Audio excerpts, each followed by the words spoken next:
नमस्कार दोस्तों, आज हमारे साथ है एक ऐसे इंसान जिनकी ट्रेनिंग मिट्टी से शुरू हुई, जो प्रो कबड्डी लीग के फिटनेस स्टैंडर्ड सेट कर रहे हैं।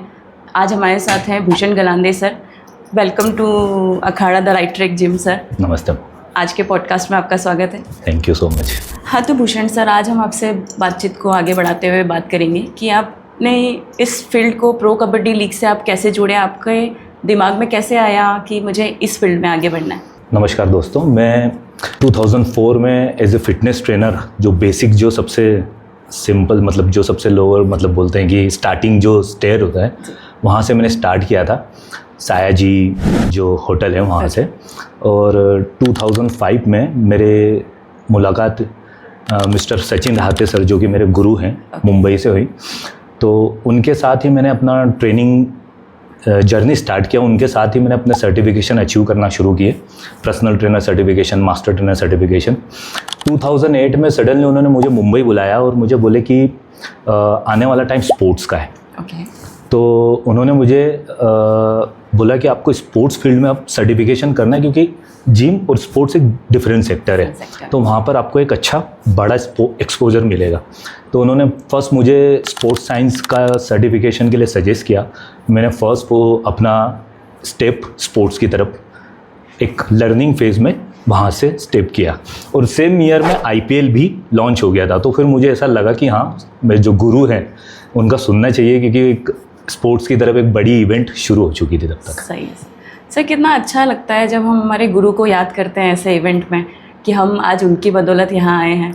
तो ये एक बहुत अच्छी आपके अंदर चीज़ देखने को मिली कि आप अपनी मतलब बैक स्टोरी में आपके सपोर्टर्स कौन रहे हैं या कोई रहे, आप उनको भूल नहीं पा रहे हैं। ये बहुत अच्छी चीज़ है और आगे बढ़ाना भी चाहिए, उन्हें प्रमोशन करनी भी चाहिए। और हमें कभी भी ये भूलना नहीं चाहिए कि हमारे सपोर्टर्स कौन रहे हैं। आज हमारी जर्नी हमारी जहाँ तक भी पहुँची है, हमें उन्हें ज़रूर थैंक्स देना चाहिए। डेफिनेटली। बहुत अच्छा लगा sir. Sachin sir one of the greatest strength and conditioning coach हैं, और लेप्जिग यूनिवर्सिटी जर्मनी से उनको स्कॉलरशिप मिला है, जहाँ से उन्होंने स्पोर्ट्स साइंस का बहुत डीप जो अपना डिग्री होती है वो किया हुआ है। सब क्वेश्चन को आगे बढ़ाते हैं अपन, और उसमें पूछना चाहूँगी मैं आपसे कि प्रो कबड्डी प्लेयर्स की ट्रेनिंग कैसे होती है, उसमें आपके एस्पेक्ट से क्या मेन होता है, स्ट्रेंथ, स्पीड या स्टेमिना? ओके, प्रो कबड्डी एक एलिट लेवल स्पोर्ट हो गया है। एलिट लेवल मीन्स सारे एडवांस एथलीट्स में आते हैं। तो स्पीड, स्ट्रेंथ, एजिलिटी, इसको पूरे सर्कल में कोर में मोटरसाइकिल बोलते हैं। इनके मोटर स्किल में हम लोग पूरा इनका सेटअप होता है, और वीक में 4 to 5 डेज इनका पूरा कंडीशनिंग सेशन होता है, जो कि ग्राउंड्स में लेते हैं हम लोग, जिसमें एजिलिटी हो गया, स्पीड हो गया, पावर हो गया, स्पीड पावर हो गया, रेजिस्टेंस स्पोर्ट्स हो गया। और विद द स्पोर्ट्स क्या होता है, स्ट्रेंथ एंड कंडीशनिंग, किस गेम के लिए आप ट्रेनिंग कर रहे हो। कबड्डी प्लेयर का अलग स्ट्रेंथ एंड कंडीशनिंग पैटर्न होगा, क्रिकेटर्स का अलग होगा, बैडमिंटन प्लेयर्स का अलग होगा। तो उनका जो प्रोग्राम डिज़ाइन होता है वो स्पोर्ट के हिसाब से डिज़ाइन होता है। सर, अगर किसी प्लेयर को इंजरी होती है या कोई मेंटल प्रॉब्लम होती है या किसी भी तरह से अगर किसी भी दौर से अगर गुजर रहा होता है प्लेयर, तो उसकी ट्रेनिंग को आप कैसे कॉप अप करवा के उन्हें फील्ड पे लाते हैं? Yes, very good question. Actually sports और इंजरी दोनों साथ साथ रन करते हैं, क्योंकि बहुत हाई इम्पैक्टेबल गेम्स होते हैं, और किसी भी मोमेंट पे प्लेयर को इंजरी हो सकती। तो इनके लिए हम लोग सबसे पहले तो मेंटल स्ट्रेंथ, इसके लिए बेटर है कि बात करना, प्लेयर से बात करना, प्लेयर को जानना, उसका नेचर समझना है। एक good strength and conditioning coach की सबसे बड़ी प्लस पॉइंट ये होगा कि वो प्लेयर को समझे। ट्रेनिंग देना इज़ वेरी इजी, कोई किसी को भी एजिलिटी ग्राउंड में दौड़ा सकता है, लेकिन प्लेयर को अंडरस्टैंड करना बहुत ज़रूरी है। उससे परफॉर्मेंस निकालने के लिए वो कहाँ पर डाउन हो सकता है, कहाँ पर अप हो सकता है, वहाँ से हम लोग उनको मेंटल स्ट्रेंथ दे सकते हैं। प्लस इंजरी के लिए मैं बोलूँगा कि हमारी जो एक कोर टीम होती है, कोर के अंदर स्पोर्ट्स फिजियोज होते हैं। स्पोर्ट्स फिजियो उनका इंजरी का लेवल चेक करते हैं, ग्रेड 1 है, ग्रेड 2 है, ग्रेड 3 है। ग्रेड 1 और ग्रेड 2 है तो ट्राई करते हैं कि हम लोग खुद ही उसको सॉल्व करें, उनका रिहैब प्रोग्राम डिज़ाइन करके, रिहैब प्रोग्राम के बाद उनको स्ट्रेंथनिंग करा के बैक टू द गेम लेकर आते हैं। अगर ग्रेड 3 होता है तो वहाँ पर ऑपरेशन या डॉक्टर का कंसल्ट लगता हैगा। तो एक ये दोनों बहुत इंपॉर्टेंट पिलर होते हैं, इसके लिए साथ में रन करना होता है। तो प्लेयर को बैक टू द स्पोर्ट लाने के लिए मेंटल स्ट्रेंथ और फिजिकल स्ट्रेंथ दोनों की बहुत ज़रूरत है।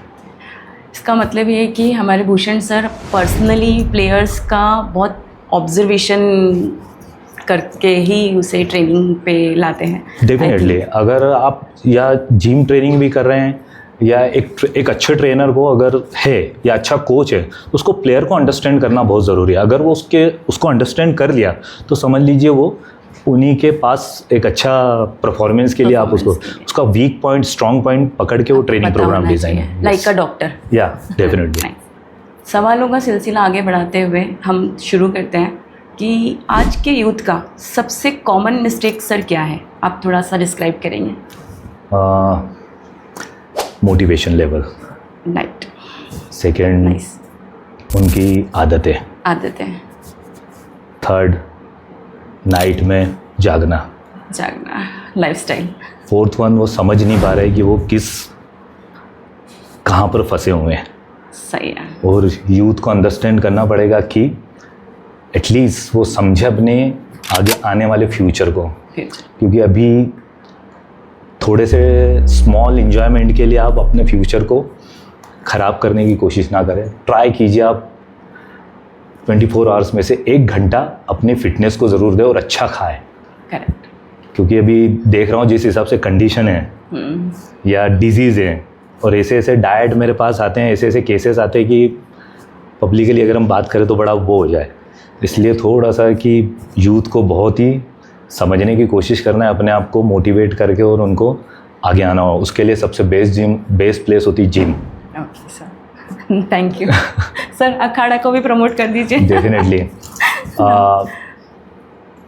मैं इंदौर में, मेरे साथ international Asian gold medallist player जब भी ट्रेनिंग के लिए आते हैं तो मुझे इंदौर में एक ही प्लेस नज़र आता है, वो पल्लवी मैडम का अखाड़ा TRT, राइट ट्रैक। मेरा भी एक मोटो वही है कि राइट ट्रैक नॉलेज देना सभी को।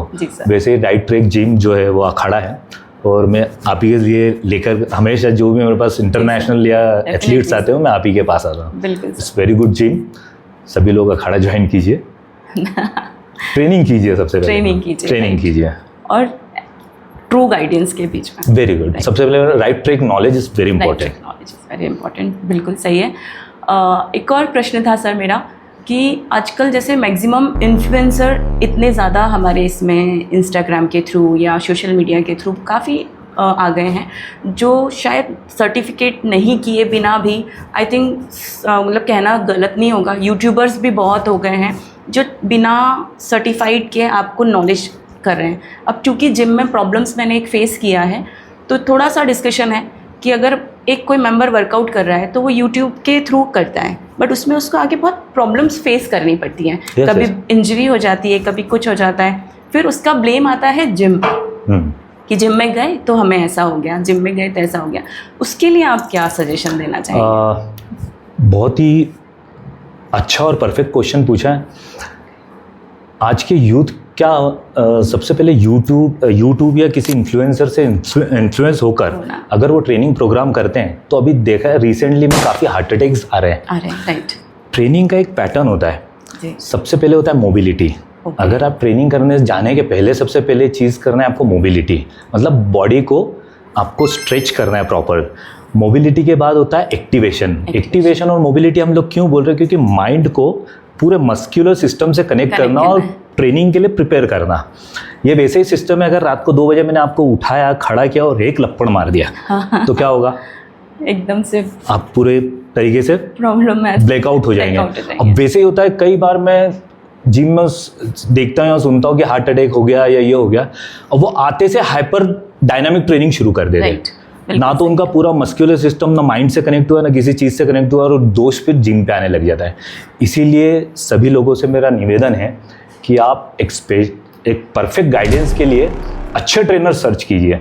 और शॉर्ट टर्म या कोई यूट्यूब से ट्रेनिंग करना, या सबका अपना एक अलग प्रोग्राम होता है, person to person training program vary करते हैं। तो एक परफेक्ट ट्रेनर लीजिए, परफेक्ट प्लेस पर जाइए और प्रॉपर ट्रेनिंग प्रोग्राम ज्वाइन कीजिए। तो आज बातचीत में भूषण सर ने हमें 3 टिप्स दिए हैं। वर्कआउट जिम के अंदर एंटर करने से पहले हमें मोबिलिटी ड्रिल करनी है, उसके बाद मसल माइंड कनेक्शन, लाइक उससे पहले हम जो भी वर्कआउट कर रहे हैं वो मसल माइंड कनेक्शन होना चाहिए। And last not least stretching बहुत ज़रूरी है। बहुत ज़रूरी। उसके बाद हम जिम से हैप्पीली बाहर निकल सकते हैं। तो जिम के लिए, वर्कआउट के लिए भी अच्छा है और उनके लिए भी अच्छा है। Yes definitely. सर थोड़ा सा एक रैपिड फायर राउंड हो जाए डेफिनेटली। अखाड़ा और कोच के बीच में। जी। तो फिर रैपिड फायर राउंड शुरू करते हैं सर। Definitely. डंबल या देसी मिट्टी? देसी मिट्टी। देसी मिट्टी, ओके। Favourite cheat meal? छोले टिकिया। हाँ, fried item sir. No problem. Sir six pack बनाना ज़रूरी है? Strengthening. Strength. And sir last fitness मंत्र? फिटनेस मंथ very important.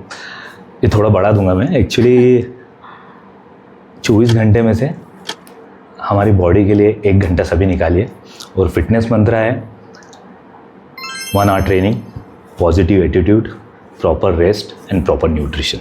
Nice, very nice. अच्छा लगा सर रैपिड फायर में। आज आपके साथ बातचीत करके बहुत इंस्पिरेशन मिला सर। आपके इंसाइट्स ने हमें, यूथ को, मुझे बहुत मोटिवेशन दिया है, बहुत इंस्पायर किया है। इसी के साथ हम इस बातचीत को ख़त्म करते हैं।